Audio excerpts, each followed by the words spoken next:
Hematological disorders, signs, symptoms, diagnostic tests, and nursing care of the child with iron deficiency anemia. Iron deficiency anemia is a common hematological disorder in children characterized by a deficiency of iron, leading to decreased hemoglobin levels and impaired oxygen transport. Clinical manifestations include fatigue, pallor, weakness, tachycardia, and poor growth. Diagnostic tests include a complete blood count (CBC), serum ferritin levels, and iron studies to confirm the diagnosis and assess iron stores. Nursing care involves administering iron supplementation, educating parents and caregivers about dietary sources of iron and strategies to enhance iron absorption, monitoring for adverse effects of iron therapy, e.g., gastrointestinal upset, constipation, and regular follow-up to assess treatment response and compliance. Presentation and plan of care for red blood cell disorders, sickle cell anemia. Sickle cell anemia is an inherited hematological disorder characterized by the presence of abnormal hemoglobin, hemoglobin S, resulting in the formation of sickle-shaped red blood cells. Clinical manifestations include vaso-occlusive pain crises, anemia, jaundice, acute chest syndrome, and complications such as stroke and acute splenic sequestration. Nursing care focuses on pain management, hydration, oxygen therapy, transfusion support, infection prevention, and patient education on self-management strategies to prevent complications and optimize quality of life. Presentation and plan of care for clotting disorders, hemophilia. Hemophilia is a genetic disorder characterized by deficiency or dysfunction of clotting factors, leading to prolonged bleeding and easy bruising. Clinical manifestations include spontaneous bleeding into joints, hemarthrosis, muscles, or other soft tissues, as well as prolonged bleeding after injury or surgery. Nursing care involves administering clotting factor replacement therapy, factor VIII for hemophilia A, factor IX for hemophilia B, monitoring for signs of bleeding or joint damage, providing joint protection measures, and educating patients and families on home infusion techniques, injury prevention, and recognition of early signs of bleeding, incidence and preventive measures for immune disorders, HIV/AIDS, human immunodeficiency virus, HIV infection and acquired immunodeficiency syndrome, AIDS, can affect children through vertical transmission from infected mothers during pregnancy, childbirth, or breastfeeding, or through blood transfusion or other means of exposure. Prevention measures include prenatal screening and antiretroviral therapy, ART, during pregnancy and childbirth to reduce the risk of mother-to-child transmission, avoidance of high-risk behaviors such as unprotected sex and injection drug use, and implementation of harm reduction strategies such as needle exchange programs and pre-exposure prophylaxis, PrEP, for high-risk individuals. Nursing care involves early identification of HIV infection in infants through diagnostic testing, initiation of ART for HIV-infected children, comprehensive medical management, adherence support, monitoring for opportunistic infections, and psychosocial support for children and families affected by HIV/AIDS, cancer and palliative care, potential complications of pediatric cancer and nursing interventions. Pediatric cancer and its treatment can lead to various complications, including infection, tumor lysis syndrome, septicemia, organ toxicity, and adverse effects of chemotherapy or radiation therapy. Nursing interventions focus on monitoring for signs of complications, administering supportive care measures such as hydration, nutritional support, and prophylactic antibiotics, managing symptoms, providing psychosocial support, and educating patients and families on recognizing and managing treatment-related complications. In palliative care settings, nursing interventions also include pain and symptom management, psychosocial support, facilitating communication and decision-making, and providing end-of-life care to ensure comfort and dignity for patients and families. Common types of pediatric malignancies and diagnostic workup. Pediatric malignancies encompass a range of cancers affecting children and adolescents, including leukemia, lymphoma, brain tumors, neuroblastoma, Wilms tumor, and sarcomas. Diagnostic workup typically includes a combination of imaging studies, e.g. X-rays, ultrasound, CT scan, MRI, laboratory tests, e.g. complete blood count, blood chemistry, tumor markers, and biopsy or surgical resection for tissue diagnosis. Treatment approaches vary depending on the type and stage of cancer and may include surgery, chemotherapy, radiation therapy, immunotherapy, targeted therapy, or stem cell transplantation.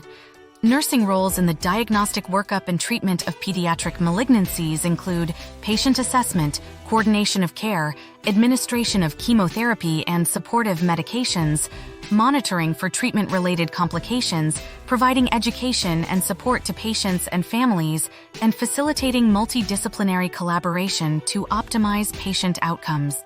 Toddlers' preschooler growth and development, biological changes and developmental milestones, fine motor skills. During the preschool years, children develop improved fine motor skills such as the ability to manipulate small objects, draw basic shapes, use scissors, and dress themselves independently. Gross motor skills. Preschoolers refine their gross motor skills, becoming more coordinated in activities such as running, jumping, climbing, and riding a tricycle or bicycle. Language development. Language skills undergo significant development, with preschoolers expanding their vocabulary, using more complex sentences, engaging in conversations, and beginning to understand concepts like past and future tense. Social development. Preschoolers start to engage in more sophisticated social interactions, learning to share, take turns, cooperate with others, and express empathy and compassion. Erikson's theory of psychosocial development and Piaget's theory of cognitive development. Erikson's theory. Preschoolers are in the stage of Erikson's psychosocial development known as initiative versus guilt. They are eager to explore their environment, try new activities, and assert their independence. Success in this stage fosters a sense of purpose and initiative, while failure may lead to feelings of guilt and inadequacy. Piaget's theory. According to Piaget, preschoolers are in the pre-operational stage of cognitive development. They begin to engage in symbolic play, exhibit egocentric thinking, and demonstrate animistic reasoning, attributing human characteristics to inanimate objects. Their understanding of the world is still concrete and literal, but they are starting to develop the ability to use symbols and mental representations. Common parental concerns and coping strategies. Language development. Parents may worry about their child's language skills, such as delayed speech or difficulty with articulation. Encouraging communication through reading, talking, and interactive play can help support language development. Seeking evaluation and therapy from speech-language pathologists may be beneficial for children with significant delays.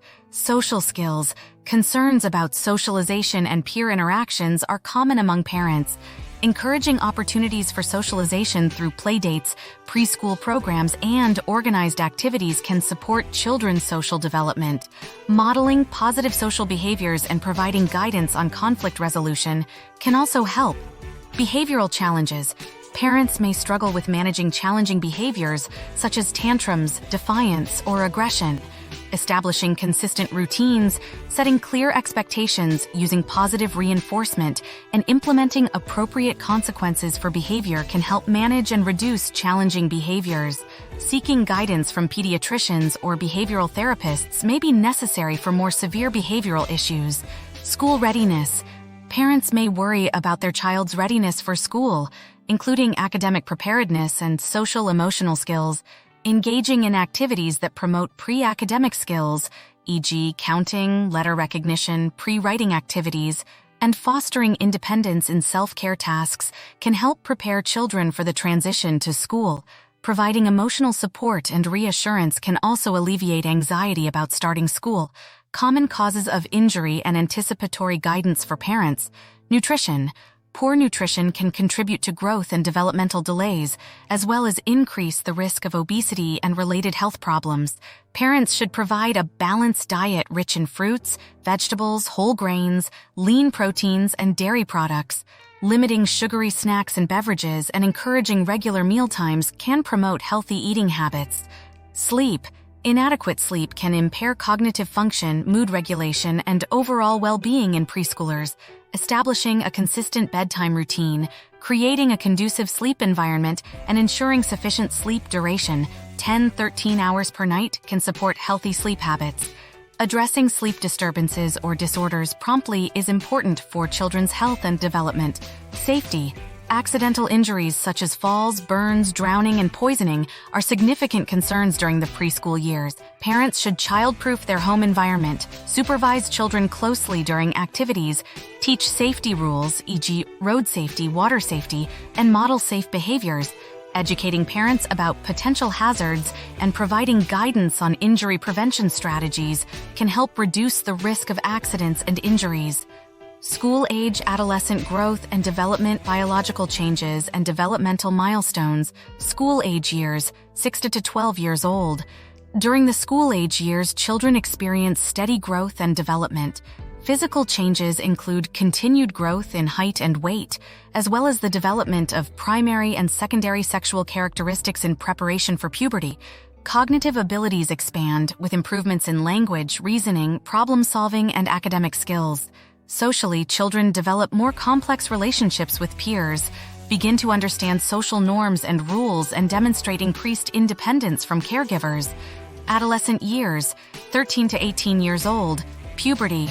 Adolescence is marked by significant biological, psychological, and social changes. Puberty, triggered by hormonal changes, leads to rapid physical growth, sexual maturation, and development of secondary sexual characteristics, such as breast development in girls and facial hair growth in boys. Cognitive abilities continue to mature, with increased abstract thinking, decision-making skills, and self-awareness. Socially, adolescents seek greater autonomy from parents, establish their identity, and navigate peer relationships, romantic interests, and social pressures. Erikson's theory of psychosocial development and Piaget's theory of cognitive development. Erikson's theory. Adolescents are in the stage of Erikson's psychosocial development known as identity versus role confusion. They explore different roles, values, and identities, seeking to establish a sense of self and their place in society. Success in this stage leads to a strong sense of identity and purpose, while failure may result in feelings of confusion and identity crisis. Piaget's theory. Adolescents demonstrate formal operational thinking characterized by the ability to think abstractly, reason logically, and consider hypothetical situations. They develop a deeper understanding of complex concepts, engage in critical thinking and problem-solving, and challenge authority and societal norms. Role of peers, family, schools in development and socialization. Peers. Peers play a crucial role in adolescent social development, providing opportunities for friendship, belonging, and social support. Peer relationships influence adolescents' attitudes, behaviors, and self-esteem, and can contribute to identity formation and decision-making. Family. Families provide emotional support, guidance, and socialization, shaping adolescents' values, beliefs, and behaviors. Parental involvement, positive communication, and consistent discipline promote healthy development and help adolescents navigate challenges such as peer pressure, academic stress, and identity exploration. Schools. Schools serve as important environments for learning, socialization, and identity formation. They provide academic instruction, extracurricular activities, and opportunities for social interaction and skill development. Schools also play a role in promoting health and well-being through programs addressing physical activity, nutrition, mental health, and substance abuse prevention. Anticipatory guidance and education for school-age adolescent children and families. Sleep. Educate adolescents and families about the importance of adequate sleep for physical and mental health, emphasizing the recommended sleep duration, 8-10 hours per night, and strategies for promoting healthy sleep habits, such as maintaining a consistent sleep schedule, creating a sleep-conducive environment, and limiting screen time before bedtime. Nutrition. Provide guidance on balanced nutrition, encouraging adolescents to consume a variety of nutrient-rich foods from all food groups, limit sugary and processed foods, and stay hydrated. Discuss the importance of regular meals, snacks, and portion control, as well as the role of physical activity in maintaining a healthy weight and overall well-being. Relationships and privacy. Discuss healthy relationships, boundaries, and communication skills, emphasizing mutual respect, consent, and open dialogue with peers and romantic partners.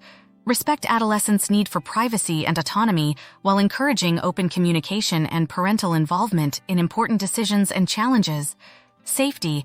Address safety concerns such as internet safety, stranger danger, substance abuse prevention, and injury prevention, e.g., wearing seatbelts, using protective gear during sports. Educate adolescents and families about risks associated with risky behaviors, and provide guidance on making safe choices and seeking help when needed. Puberty and sexuality. Offer education and support on puberty, sexual development, and reproductive health, including discussions on anatomy, menstruation, contraception, STI prevention, and consent. Provide accurate information about sexual health and address questions or concerns adolescents may have about their changing bodies and sexual feelings. Dating and experimentation. Discuss healthy dating relationships, consent, and responsible decision-making regarding sexual activity, substance use, and peer pressure. Encourage adolescents to establish boundaries, communicate openly with partners, and make informed choices aligned with their values and goals.